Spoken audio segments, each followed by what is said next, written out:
저를 부르셔서 말씀을 맡겨주시니 감사합니다. 아침 일찍 나올 때 늘 제가 마음에 감사를 품는 것은 광주 또 이 나라를 위해서 우리 지도자들께서 아침 일찍 기도하신다 하는 그 한 가지 사실 때문입니다. 오늘도 어김없이 저 자리에 앉아 있는데 하나님께서 큰 은혜를 저에게 주십니다. 오늘 말씀을 통해서 우리 모두가 마음을 새롭게 하고 우리에게 맡긴 사명을 재확인할 수 있는 은혜가 충만하기를 주의 이름으로 축복합니다. 한 사람에 대한 삶의 평가는 그 사람이 죽은 후에 세워지는 묘비명을 보면 알 수 있다, 이런 말이죠. 묘비명은 그 사람의 평생의 삶을 아주 짧은 말로 압축을 해서 표현을 하지 않습니까? 평생 교육에 헌신했던 교육가 페스탈로치의 묘비명은 모든 일을 남을 위해 했을 뿐 그 자신을 위해서는 아무것도 하지 않았다, 이렇게 써 있다고 합니다. 묘비명만 봐도 페스탈로치라는 사람이 어떻게 살았는가 하는 것을 짐작할 수 있죠. 그런가 하면 소설가 스탕달이라는 사람의 묘비명은 살았다, 썼다, 사랑했다, 이렇게 되어 있다고 합니다. 짧지만 정말 이 사람은 작가였다 라는 것을 보여주는 그런 묘비명이라 할 것입니다. 또 유명한 극작가 버나드 쇼라는 사람의 묘비명은 우물쭈물 살다 내 이럴 줄 알았지, 이렇게 써 있다고 합니다. 사실일지 모르겠지만 그런 생전에 이 버나드 쇼라는 사람의 성향과 또 그 사람의 삶의 모습이 어떠했는지를 짐작하게 해주는 그런 묘비명이라 이렇게 말할 수 있습니다. 읽진 않았지만 우리는 오늘 28절 말씀을 보면 다윗의 묘비명이 있는 것을 알 수 있는데요. 그가 나이 많아 늙도록 부하고 존귀를 누리다가 죽음에, 이런 말씀이 있습니다. 이것이 다윗의 묘비명은 아닙니다만은 제가 이것을 다윗의 묘비명이라고 이렇게 말씀드리는 것은 다윗의 삶이 어떠했는지를 이 말씀이 마치 묘비명처럼 대변해 주기 때문입니다. 28절 말씀 제가 잠깐 읽어드렸지만 이 말씀은 다윗의 삶이 참 성공적이었다, 이렇게 평가하는 말씀이라 할 수 있겠죠. 다윗 삶이 그렇게 성공적이었는가, 이것은 사실은 우리가 좀 생각해 볼 필요가 있는 대목입니다. 다윗의 삶은 사실 그렇게 평안하거나 또 평탄하지는 않은 삶이었잖아요. 소년 어릴 때 그는 목동이었습니다. 별 볼 일 없는 집안에서 태어나서 양을 치는 그런 목동으로 살던 다윗, 골리앗을 이기고 일약 스타덤에 올랐지만 그러나 사울에게 그 일로 인해서 쫓기는 삶이 시작됐습니다. 사울이 죽고 그가 왕위에 올랐지만 그러나 왕위에서도 그는 사실 그렇게 평안한 삶을 살지 못했죠. 전대미문의 이스라엘 역사에서 가장 큰 영토를 만들었던 왕이었지만 그만큼 그는 피를 많이 흘려야 했습니다. 다시 말하자면 그의 삶의 평안은 별로 없었다는 뜻이죠. 심지어 보통 사람이 누리지 못하는 또는 느끼지 못하는 그런 험한 일도 다윗은 많이 당했잖아요. 아들 압살롬의 반란으로 해서 야반 도주를 하기도 했고, 또 자식들 간에 서로 죽고 죽이는 이런 피비린내 나는 살육을 보기도 했습니다. 죽기 전에 직전에는 아도니아가 스스로 왕이 되겠다고 일어나는 바람에 또 험한 고를 당해야 하는, 그래서 다윗은 어릴 때 목동 때부터 죽기 직전까지 정말로 평안이 없는 삶, 그리고 왕이었지만 정말 왕처럼, 여느 왕처럼 그런 삶을 누리지 못했던 그런 사람이라 이렇게 우리가 평할 수 있잖아요. 그런데 오늘 28절 말씀 보면 다윗은 부와 귀를 누리고 늙어 죽기까지 참 성공적인 삶을 살았다, 이렇게 평가를 하고 있습니다. 왜 28절 말씀이 다윗의 삶을 그렇게 긍정적이고 또 성공적인 삶으로 평가하는가? 이유가 하나 있습니다. 다윗의 삶은 평생 하나님을 중심으로 한 삶이었기 때문에 그렇습니다. 12절 말씀 보면 오늘 본문인데요. 부와 귀가 주께로 말미암고 또 주는 만물의 주제가 되사 손에 권세와 능력이 있사오니 모든 사람을 크게 하심과 강하게 하심이 주의 손에 있나이다. 28절 말씀 보면 다윗은 부와 존귀를 누리는 삶을 살았다 이렇게 평가하고 있는데, 다윗은 정작 그 부와 귀가 어디에서 왔느냐라고 말할 때 하나님께로부터 왔다 이렇게 말씀하고 있습니다. 하나님께서 부와 귀의 주인이시라 이런 말씀인데, 다윗이 그 사실을 잘 깨닫고 살았다 그런 말씀입니다. 왕이었지만 그는 그 부와 누리는 귀가 자기에게서 나온 것이 아니라 하나님께로부터 왔다는 것을 그가 알고 살았다 그런 말씀인데, 그런 그의 하나님에 대한 지식이 그의 삶을 하나님 중심이게끔 만들었다 그런 말씀입니다. 다윗이 그의 삶을 하나님 중심이게끔 살았던 그런 대표적인 사례가 하나 있죠. 다윗의 삶을 통틀어서 가장 아름답고 또 가장 귀했던 일 중에 하나인 바로 이 성전 건축의 일입니다. 하나님께서 사실 다윗에게 이 성전 건축을 허락하지 않으셨잖아요. 하지만 다윗은 정말로 성전을 건축하고 싶어 했습니다.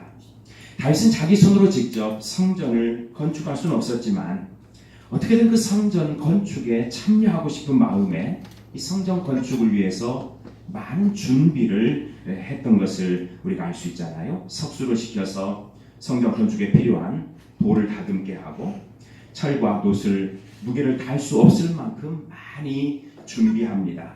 두로와 시돈에서 백향목을 운반해 오기도 하고, 자기가 죽고 나서 자기 신하들이 솔로몬을 도와서 성전 건축에 참여할 수 있도록 미리 부탁을 하고 당부까지 다 해놓습니다. 이후에 성전 건축했을 때 그곳에서 드려질 예배를 위해서 찬양대를 조직하고 또 예배 수종들 많은 사람들을 편성하는 일까지 미리 다 해두게 됩니다. 성전 건축하고 싶었던 그 다윗의 중심, 그 진심이 오늘 읽은 14절에 이렇게 나와 있죠. 나와 내 백성이 무엇이기에 이처럼 즐거운 마음으로 드릴 힘이 있었나이까. 모든 것이 주께로 말미암았사오니 우리가 주의 손에서 받은 것으로 주께 드렸을 뿐이니이다. 직접 성전 건축에 참여할 수는 없지만, 그러나 정말로 그 성전 건축에 참여하고 싶은 다윗의 이 마음은 하나님께 드리는 것이 아깝지가 않았고, 성전 건축을 위해서 자기가 할 수 있는 모든 일을 다 하는 것으로도 만족할 수가 없었던 그런 심정이었던 것을 14절이 그렇게 표현하고 있습니다. 다윗은 성전 건축을 그렇게 준비하고 세상을 떠나게 되죠. 근데 이상한 것은 다윗이 죽을 때에 이렇게 간절히 원하고 또 그렇게 절실하게 사모했던 이 성전 건축이라는 이 네 가지 글자를 그의 유언 속에 포함시키지 않았다는 것입니다. 열왕기상 2장을 보면 다윗은 죽기 전에 자기 유언을 장황하게 남기고 있는데, 근데 그 유언을 잘 읽어보면 정작 다윗은 성전 건축이라는 이 네 글자는 결코 그 유언 속에 포함시키지 않았던 것을 볼 수 있습니다. 다윗은 왜 그렇게 간절히 사모하고 또 그렇게 절실하게 원했던 이 성전 건축을 그의 유언 속에 남기지 않았을까? 정말 성전 건축을 위해서 아낌없이 드리고 그의 모든 것을, 마지막 열정을 불태웠던 다윗인데, 그 유언을 남길 때에 이 성전 건축 내가 잘 준비했으니까 정말 아름다운 성전을 건축하거라, 그 한마디조차 남기지 않았을까? 저는 그 이유를 오늘 본문 속에서 찾고자 합니다. 다윗이 성전 건축에 그렇게 전심을 다하고 정말 하나님 기뻐하시는 그 일을 위해서 자기 모든 열정을 불태웠음에도 불구하고 성전 건축을 유언으로 남기지 않았던 그 이유는 다윗이 그렇게 살았던 자기 삶이 곧 유언이었기 때문이라 그렇게 생각을 합니다. 자기가 살았던 그 삶이 유언이었다. 내가 이 성전 건축을 위해서 얼마나 애쓰며 내가 중심으로 하나님을 위해서 이 일에 힘쓰고 수고했는가. 다윗이 많은 놋과 철을 모으고 백향목을 모으고 또 성전 건축을 위해서 필요한 많은 자재들을 모았지만 다윗은 그렇게 고백합니다. 내가 이것을 곤란한 중에 시행했다.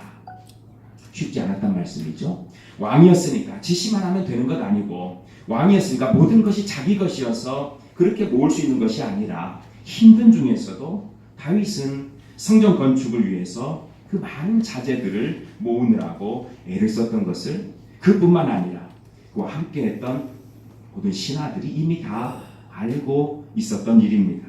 다윗이 죽으면서 그 성전 건축을 굳이 유언으로 남기지 않아도 모든 사람들이 다윗의 그 삶의 모습을 보면 다윗이 원하는 일이 무엇이며 이제 남은 우리가 해야 될 일이 무엇인지를 유언처럼 그들이 다 다윗의 삶을 통해서 깨달을 수가 있었더라는 말씀입니다. 두만강을 건너서 만주 지역 간도에 명동이라는 곳이 있잖아요. 신윤동주의 생가가 있는 이 명동, 일제강점기 때 이곳에 명동촌이라는 한민족 기독교 공동체가 있었습니다. 신윤동주의 외삼촌이었던 김야견 목사님이 조국의 미래를 짊어질 인재를 키우기 위해서 세운 교육기관이 바로 이 명동촌이었는데요. 김야견 목사님은 1899년 2월에 가족과 또 고향 주민 140명을 이끌고 그 명동촌으로 이주를 합니다. 그리고 1901년부터 규암제라는 서당을 거기 지어서 후학들을 교육하기 시작하죠. 이 규암제가 나중에 서전 서숙으로 발전을 하고 1909년에 그 유명한 명동 학교가 됩니다. 비록 이 명동 학교에서 윤동주를 비롯해서 나운규, 또 김좌진, 신채호 이런 수많은 애국 지사들이 거기에서 자라나게 되죠. 1919년 용정의 3.13 만세 시위운동, 또 1920년에 봉오동과 청산리 전투, 또 등등 이런 역사적으로 굵직한 또 이런 일들이 우리 명동학교 출신들이 주도한 일들이었습니다. 이런 인재를 기르는데 자신을 헌신했던 이 김야견 목사님, 그 당시에 간도에서는 아주 유명한 지도자였습니다. 사람들은 그를 간도의 대통령이라 이렇게 불렀습니다. 그런 그를 흠모하는 수많은 사람들이 바로 명동촌으로 몰려드는 일은 당연했겠죠. 한 예로 이토 히로부미를 처단한 안중근 의사는 거사를 진행하기 전에 천주교 신부들로부터 협조를 거부당하고 바로 이 명동촌으로 들어옵니다. 그 권총 사격 연습을 했던 곳이 바로 이 명동촌의 뒷산이었습니다. 조국의 독립을 위해서 헌신하였던 김야견 목사님, 수많은 민족의 지도자들을 양성하고 민족의 미래를 염려했던 그가 3년 동안 연길 감옥에 구금돼서 고초를 당하게 됩니다. 그리고 해방을 3년 앞두고 세상을 떠나게 되죠. 많은 그의 제자들이 김야견 목사님이 숨을 거둘 때 그의 앞에 몰려들었습니다. 그리고 곧 숨이 넘어가는 김야견 목사님을 붙잡고 목사님 우리에게 한 말씀만 해주십시오. 우리가 앞으로 어떻게 살아야 될 것인지 한 말씀만 남겨주십시오. 스승인 김야견 목사님을 붙들고 그들이 마지막 유언 한마디를 해주기를 원했습니다. 그때 김야견 목사님은 이 한마디를 남기고 눈을 감았습니다. 내 삶이 유언이다. 내 삶이 유언이다. 다른 유언 남길 것 없이 내 삶을 보면 내가 너희에게 무엇을 가르치고 싶고 무엇을 원하고 싶은지 알 것이다. 이것이 김야견 목사님의 유언 아닌 유언이 됐습니다. 여러분, 멋진 유언이 있다면 그것이 무엇이겠습니까? 형제간에 화목하고 살아라. 그것도 좋은 유언이고, 착하게 살아라, 성실하게 살아라. 그것도 좋은 유언이겠지만, 그러나 진짜 좋은 유언은 바로 삶으로 말하는 유언인 줄로 믿습니다. 내 삶으로 하나님을 최고로 모시고 사는 그 모습을 자손들에게 보여주고, 내 삶으로 이 나라와 이 민족을 위해서, 이 지역사회와 또 조국을 위해서 내 삶을 불태울 수 있다면 그것이 곧 후손들에게 주는 유언이 아니겠습니까? 다윗은 그런 삶을 살았습니다. 하나님을 사랑하되 온 마음으로 사랑하고 하나님을 사랑하되 정직한 마음으로 사랑했습니다. 그의 중심에는 항상 하나님이 있었고 그의 삶의 주제도 하나님이고 그의 삶의 목표도 하나님이고 그의 삶의 이유도 하나님이었습니다. 목동이었던 그를 하나님께서 부르셔서 민족의 왕으로 세우시고 민족의 최고 지도자로 세운 그 이유와 그 목적을 그가 깨닫고 그 일을 위해서 평생 살았던 다윗, 그가 세상을 떠날 때 무슨 유언이 필요했겠습니까? 그는 자기 삶으로 많은 사람들에게 유언을 남기고 떠났습니다. 여러분, 세상을 떠날 때 어떤 유언을 준비하고 계십니까? 묘비명에 무엇이라고 쓰여지기를 원하십니까? 저는 사람들의 유언은 그 사람의 인생관에서 나온다고 생각을 해봅니다.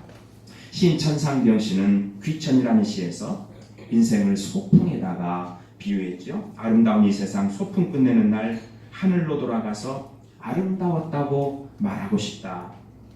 그 시인을 폄하할 생각은 없습니다만 과연 인생이 소풍일까? 성경은 인생을 소풍이라고 말하지 않습니다. 인생 즐기고 놀고 쉬다가 떠날 때 되면 돌아가는 것, 그것은 소풍이라고 말할 수 있겠지만 인생은 저는 소풍은 아니라고 생각합니다. 다윗의 인생관은 15절에 있는데요. 우리는 우리 조상들과 같이 주님 앞에서 이방 나그네와 거류민들이라 세상에 있는 날이 그림자 같아서 희망이 없나이다.